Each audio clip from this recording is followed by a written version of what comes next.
اللہ کرے کہ یہ باتیں ان بچیوں کے پاس پہنچیں، ان کو سننے کو ملیں جن کے دلوں میں یہ گمان، یہ وسوسہ شیطانی پیدا ہو گیا ہے کہ اسلام عورتوں کے لیے پسندیدہ نرم رویہ نہیں رکھتا۔ جتنا رویہ فیور کا، نرمی کا اسلام عورت کے ساتھ رکھتا ہے، کوئی اور معاشرہ اور مذہب دین نہیں رکھ سکتا۔ اب ذرا ایک ایک کر کے غور کرتے چلے جائیے۔ لڑکی کی پیدائش ہوئی، شریعت نے ماں باپ کو کیا کہا؟ رحمت آ گئی تمہارے گھر میں، صحیح تربیت کرو، حیا اور پاک دامنی کی دینی تعلیم دو، سلیقہ اس کو دو، اس کا نکاح کر دو، اور جنت میں رسول اللہ صلی اللہ علیہ وسلم کا پڑوس پاؤ۔ یہ کس کی تربیت پہ ہے؟ بیٹی کی تربیت کے اوپر۔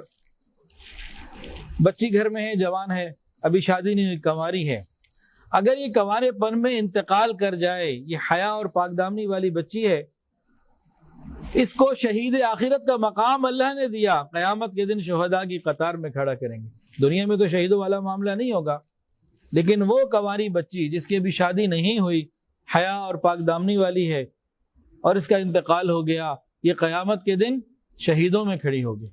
بعض مرتبہ بچیوں کی عمر کم ہوتی ہے، انتقال ہو جاتا ہے، بعض مرتبہ عمر بڑھ جاتی ہے، شادی نہیں ہوئی ہوتی، 25 30 35 40 سال ہو جاتے ہیں، کسی وجہ سے شادی نہیں ہوتی۔ اگر یہ حیا اور پاک دامنی والی زندگی گزار رہی ہے تو اللہ کے یہاں اس کا کتنا مقام ہے۔ اور آگے بڑھیے، عورت کی شادی ہو گئی، جس دن شادی ہو گئی اس کے بعد فرمایا کہ عورت جو ہے بیوی بن گئی، خاوند کے حقوق بھی ادا کر رہی ہے، اللہ تعالیٰ کی عبادت بھی کر رہی ہے۔ اب اس کو ایک نماز کے اوپر 70 نمازوں کا ثواب ملے گا، ایک جگہ آتا ہے 82 نمازوں کا ثواب ملے گا۔ کیوں؟ یہ خاوند کی خدمت بھی کر رہی ہے، اللہ تعالیٰ کی عبادت بھی کر رہی ہے، دو چیزوں کو نبھا رہی ہے، تو دیکھیں نماز کا اجر کہاں چلا گیا۔ یہ عورت کی فیور ہے کہ نہیں؟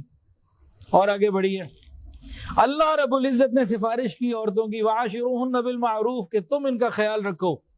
علماء فرماتے ہیں جب اللہ تعالیٰ بیویوں کے بارے میں سفارش کر رہے ہیں تو قیامت کے دن پوچھیں گے بھی مردوں سے، ہاں بھائی بتاؤ میں نے سفارش کی تھی، تم نے ان کے ساتھ کیا معاملہ کیا۔ اب شادی شدہ ہونے کے بعد اجر بھی بڑھا اعمال کا، اور ساتھ ہی ساتھ اللہ تعالیٰ کی طرف سے ایک سفارش اور ایک امان بھی آ گئی، شوہروں کو بتا دیا گیا ذرا خیال رکھنا۔ اب یہ عورت اپنے گھر میں شوہر کے ساتھ رہ رہی ہے، اس کو جناب حمل ٹھہر گیا، اللہ اکبر کبیرہ۔ جس دن عورت کو حمل ٹھہر جاتا ہے، جس وقت عورت کو حمل ٹھہر جاتا ہے، اس عورت کے پچھلے سارے گناہ معاف ہو جاتے ہیں۔ اب حمل ٹھہرنے سے لے کے ڈلیوری تک کا جو وقت ہے، یہ 9 مہینے کم و بیش وقت ہوتا ہے۔ اس 9 مہینوں میں یہ اپنے ایک وزن، ایک بچہ اپنے پیٹ میں لیے پھر رہی ہے، گھر کے کام بھی کر رہی ہے، کبھی بیمار ہے، کبھی کوئی مسئلہ، کبھی کوئی مسئلہ۔ اس پورے وقت کے دوران اگر اس کی زبان سے تکلیف کی وجہ سے آہ کی آواز نکلتی ہے، کوئی آواز نکلتی ہے، اس آواز کے اوپر شریعت اسے چونکہ بیمار تصور کر رہی ہے، اس کے لیے ایکسٹرا فیور دے رہی ہے۔ رمضان میں بھی کہہ رہی ہے دیکھو اگر تم روزہ نہیں رکھ سکتی تو بعد میں رکھ لینا، اس کی پوری فیور کی جا رہی ہے، تو اس کی اس کراہنے کی آواز پہ سبحان اللہ کا ثواب مل رہا ہے، اللہ اکبر کا ثواب مل رہا ہے۔ اسے سبحان اللہ نہیں پڑھا، کوئی درد ہوئی، کوئی پریشانی ہوئی، کی آواز نکل گئی، کوئی آواز نکل گئی، اس کراہنے کے اوپر بھی ثواب کیا مل رہا ہے؟ ذکر اللہ کا ثواب مل رہا ہے۔ ایک سبحان اللہ پہ جنت میں درخت لگ جاتا ہے۔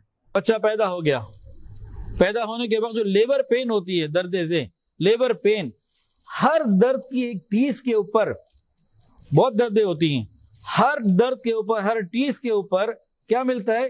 ایک عربی نسل کا غلام آزاد کرنے کا ثواب اللہ عطا فرماتا ہے۔ اور ایک غلام کو آزاد کرنے کا ثواب کتنا ہے؟ اللہ تعالیٰ جہنم سے بری کر دیتا۔ کسی نے غلام کو آزاد کیا، جہنم سے بری ہو گیا۔ اب اس کو لیبر پین میں جتنی بھی دردیں ہو رہی ہیں، ہر درد اور ٹیس کے بدلے ایک عربی نسل کے غلام کو آزاد کرنے کا ثواب مل رہا ہے۔ اب یہ دیکھیے عورت کی فیور ہے کہ نہیں۔ اگلی بات ذرا غور کیجئے، اگر کوئی عورت لیبر پین ہو رہی ہے، ڈلیوری کے وقت اس کا انتقال ہو جائے، زچگی میں ڈلیوری کے وقت اس کا انتقال ہو جائے تو کیا کہلائے گی؟ شہید، سیدھا جنت میں جائے گی۔ یہ شہید آخرت ہے۔ یہ کس کی فیور ہو رہی ہے؟ عورت کی فیور ہو رہی ہے۔ اور جناب بچہ پیدا ہو گیا،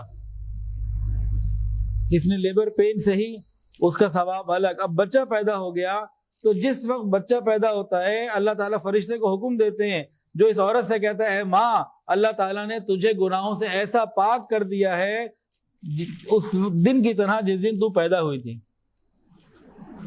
اب بچہ اور بچہ دونوں گناہوں سے پاک. بچہ اس لیے کہ اس نے گناہ کیا کوئی نہیں, بچہ اس لیے, ماں اس لیے کہ اس کے گناہ اللہ نے معاف کر دی. تو ڈلیوری کے اوپر یہ اس کو اجر مل گیا. اور آگے چلیے, اب یہی عورت اگر اپنے بچے کی اچھی تربیت کرتی ہے اور بچے کو سب سے پہلا لفظ کون سا سکھاتی ہے؟ اللہ. اللہ لفظ اللہ. حدیث کے اندر آتا ہے جس ماں باپ نے, جس ماں نے اپنی بچی کی اس طرح کے بچے کی تربیت کی کہ اس کی زبان سے نکلنے والا پہلا حرف اللہ ہے, اللہ تعالیٰ ماں باپ کے پچھلے سارے گناہوں کو معاف فرماتا ہے. اب یہ اصل کام تو ماں کا ہے. بچہ تو چھوٹی عمر میں ماں کے پاس زیادہ ہوتا ہے, باپ کے پاس تو نہیں ہوتا. اب ماں اسے گود میں لے, اللہ اللہ کہے, اللہ اللہ اللہ اللہ کا ذکر کرتی رہے, اس کو کانوں میں ڈالتی رہے, کوشش کرے کہ وہ بولے. جب یہ بچہ بول گیا ماں کی زندگی کے پچھلے سارے گناہ معاف. اب اس بچے کو مدرسے میں داخل کروایا, قرآن مجید ناظرہ پڑھوایا, بیٹا ہے یا بیٹی. جس وقت اس نے قرآن مجید ناظرہ مکمل کر لیا اسی وقت ماں باپ کے پچھلے سارے گناہ معاف ہو گئے. ناظرہ کے بعد بچے کو حفظ کرا دیا, بیٹا ہے یا بیٹی. بچہ ہے قرآن حافظ بن گیا. اب کیا ہوگا؟ اب قیامت کے دن اس ماں کو, ان ماں باپ کو اللہ تعالیٰ عزتوں کا ایسا تاج عطا فرمائیں گے, وہ اتنا روشن اور منور ہوگا کہ سورج کی روشنی اس سے کم ہوگی. یہ کیوں مل رہا ہے؟ اس نے اپنے بیٹے کو قرآن کا حافظ بنا دیا. لوگ حیران ہوں گے یہ کون ہے؟ نہ یہ انبیاء میں سے ہیں, نہ یہ علماء میں سے, نہ شہداء میں سے ہیں. کون جو ان کو اتنا عظیم تاج بنایا گیا؟ بتایا جائے گا انہوں نے اپنے بچے کو قرآن کا حافظ بنایا. کہ اللہ نے عورت کو کتنا مقام اور مرتبہ عطا کیا اور اس کو کتنی برکتیں دی. دیکھیں بھئی, ہر گھر میں عورتیں کام تو کرتی ہیں, ڈسٹنگ ہے, گھر کی صفائی ہے, بے شمار کام ہوتے ہیں جو عورتوں نے کرنے ہوتے ہیں.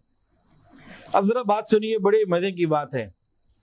حدیث کے اندر آتا ہے جو عورت اپنے خاوند کے گھر میں کسی چیز کو ترتیب سے رکھ دیتی ہے اس کو اس کے اوپر ایک نیکی ملتی ہے, ایک گناہ معاف ہوتا ہے, جنت میں ایک درجہ بلند ہوتا ہے. بھائی خاوند نے کپڑے اتار کے واش روم میں کہیں رکھے, اس نے صحیح جگہ پہ دھوبی کی جگہ ڈال دیے, اور گھر میں دسترخوان لگا, دسترخوان میں کتنی چیزیں ہوتی ہیں جناب, بعض دفعہ درجنوں چیزیں, پلیٹ, چمچے, کانٹے, اور جناب کھانا پینا, گلاس, جگ, خود دسترخوان, کتنی چیزیں ہوتی ہیں.